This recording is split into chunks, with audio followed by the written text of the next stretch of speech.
Psicología educativa es una ciencia interdisciplinar, donde interactúan la psicología y las ciencias de la educación. Es autónoma y posee sus propios paradigmas.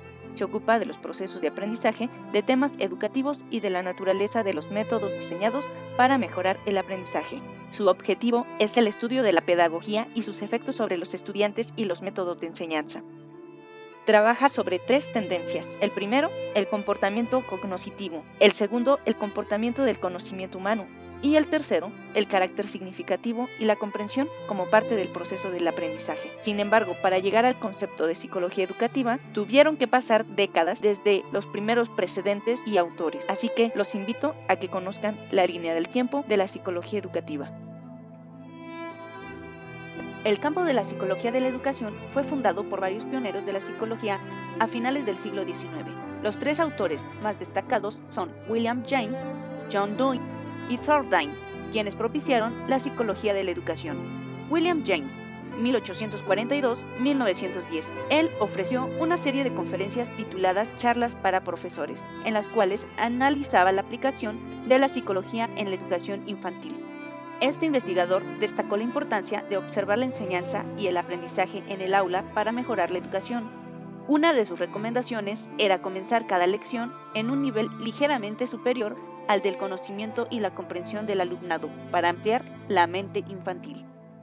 John Dewey, un segundo personaje importante en el desarrollo de la psicología educativa, 1859-1952, impulsor de la aplicación práctica de la psicología. Fue el primero en fundar el laboratorio importante de psicología educativa en Estados Unidos, en la Universidad de Chicago. Dewey argumentó que los niños aprenden mejor mediante la acción. Consideraba de gran importancia que la educación tendría que ser integral y destacar la adaptación de los niños en su ambiente, por lo cual no debían recibir una educación únicamente académica, sino más bien aprender a pensar y adaptarse a un mundo externo al colegio. Thorndike, 1874-1949. Centró su valoración y su cuantificación a la promoción de los fundamentos científicos del aprendizaje. Sostenía que una de las tareas educativas más importantes era desarrollar las aptitudes infantiles para razonar. Por lo tanto, diseñó estudios científicos en los cuales se pudiera percatar de la enseñanza y el aprendizaje. A finales del siglo XIX y principios del siglo XX, en Estados Unidos, Inglaterra, Francia y Suiza, se llevaba a cabo el estructuralismo, el asociacionismo y el funcionalismo. Sus principales acontecimientos marcaron los inicios de la psicología en la educación como disciplina científica y tecnológica. Por tanto, en 1890 y 1920 surgen tres vertientes que influyeron en el origen de la psicología de la educación, es decir, el estudio de las diferencias individuales, estudio sobre la psicología del niño, estudio sobre la psicología del aprendizaje. Encaminados ya al siglo XVIII, en Francia, Galton, Cattell, Pearson, Thurston contribuyeron a crear y refinar los métodos y las técnicas de análisis en todo el movimiento de los test, iniciando por Binet. Hacia 1874, Galton presentó los primeros trabajos de la naciente psicología diferencial, que tuvieron que ver con la psicología educativa. En 1881, en Estados Unidos, Stanley Hall fue el primer psicólogo educativo que otorgó conferencias y escritos sobre las relaciones entre psicología y educación. En 1890, Cattell atribuye el uso original del término test mental o psicológico. En 1893, en Estados Unidos, Stanley Hall creó la National Association for the Study of Children, que después dio lugar a la National Society for the Study of Education. Para 1896, Whitmer presentó a la APA un informe en el cual intentaba definir el esquema básico profesional en el que se desempeñaría el psicólogo educativo, una mezcla entre lo psicoescolar y lo médico. En 1900, en el continente europeo y Estados Unidos, se daba un enfoque funcionalista, asociacionista y conductista. La psicología de la educación se convertía en el segundo tema más estudiado de esa época. En 1902, en Estados Unidos, se llevaba a cabo la creación de la National Society for the Study of Education. En 1903, Edward Thorndike trabaja sobre la revista Journal of Educational Psychology, donde fue autor del texto fundador de la psicología de la educación, la definición de la identidad de esta disciplina. Así que elaboró distintos instrumentos estadísticos, donde hizo la extracción del laboratorio de campo educacional para realizar tareas pedagógicas. Por otro lado, en el Reino Unido y Liverpool, Bourne llevaba a cabo sus primeros trabajos en psicología educativa. En cambio, en Francia, Binet y Bienel llevaban a cabo la creación de 2 laboratorios de psicopedagogía. Dewey se caracterizó por ser uno de los fundadores del movimiento funcionalista y uno de los principales promotores de la filosofía desarrollada por Peirce y James, que sustentaba el pragmatismo. En 1910, Thorndike destaca el concepto de psicología educativa, al aplicar sistemáticamente los principios y las leyes de aprendizaje obtenidos de la investigación básica a las situaciones del proceso de enseñanza-aprendizaje. En ese mismo año, en Estados Unidos, Judd habla acerca de el papel del psicólogo educativo, en el cual aborda la necesidad del trabajo de una investigación vinculando directamente las actividades educativas, es decir, vincular la psicología de la educación a los estudios realizados en psicología social, ya que los procesos psicológicos hacen posible el aprendizaje de los contenidos del currículo.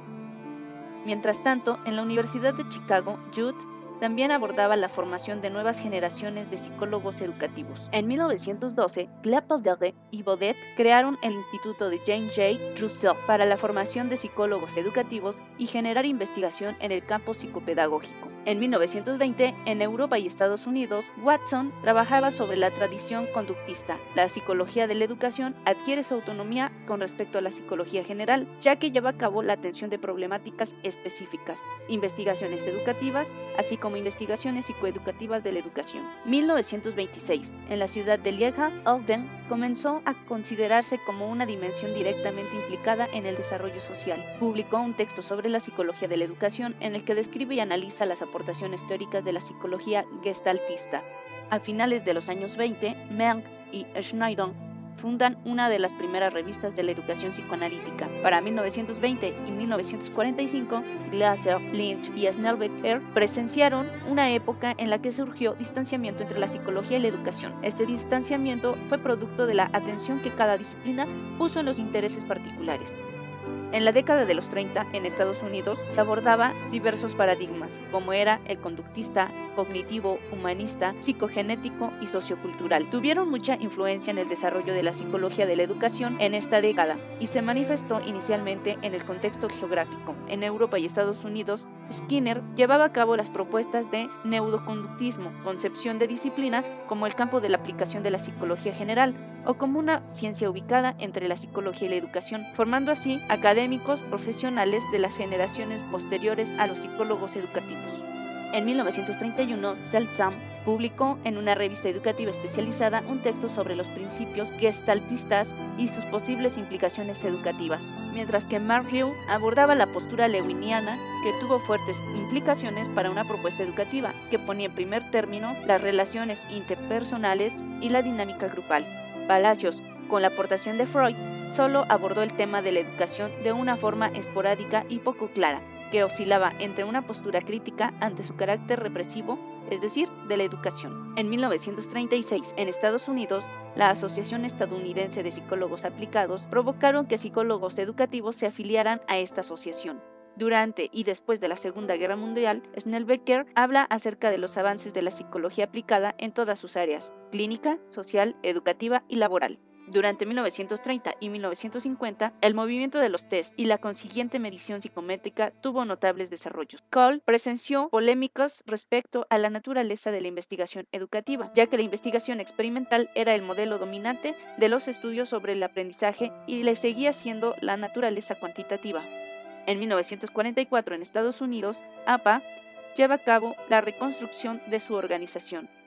En la primera mitad del siglo XX, Hull, Tolman, Guthrie, Skinner hablaban acerca del aprendizaje. Forjaron un paradigma de mucha influencia en distintos países del orbe, aunque el paradigma conductista fue el que más se acercó a abordar frontalmente las cuestiones educativas. Wertheimer, Kohler y Lewin abordaron el discurso teórico y práctico educativo de carácter científico, ya que se sustentaba en las aportaciones de la psicología de la educación. En Estados Unidos, De Crowley llevó a cabo esfuerzos de investigación psicoeducativa, y en la década de los 50, en Europa y Estados Unidos, Glaser y Melton confeccionaron las metodologías y las técnicas óptimas para el análisis de la ejecución y las habilidades humanas. Entre 1948 y 1955, durante la Guerra Fría, en Estados Unidos se apoyó económicamente al sector educativo para beneficiar al sector productivo y a la modernización científico-tecnológica. Durante la década de los 60, en Estados Unidos, Whitron, Ausubel, Brunner y Jay impulsaron notablemente el discurso independentista de la psicología educativa. Skinner fue una influencia en las investigaciones de los estudios psicoeducativos. Hacia la década de los 70, en Estados Unidos, se llevaron a cabo las aplicaciones de técnicas de modificación conductual. Así, países europeos y latinoamericanos aplicaron el paradigma conductista. En Dinamarca, Alemania Federal y Suecia se lleva a cabo el auge de los temas educativos y la intención de promover reformas educativas. Sin embargo, en países occidentales, Brunner, Ausubel, Whitron, Garnier llevaron a cabo las propuestas y reflexiones del estatus epistemológico de la disciplina que dio lugar a nuevos planteamientos. Estos autores criticaban el modelo simple de importador o exportador de planteamiento aplicacionista,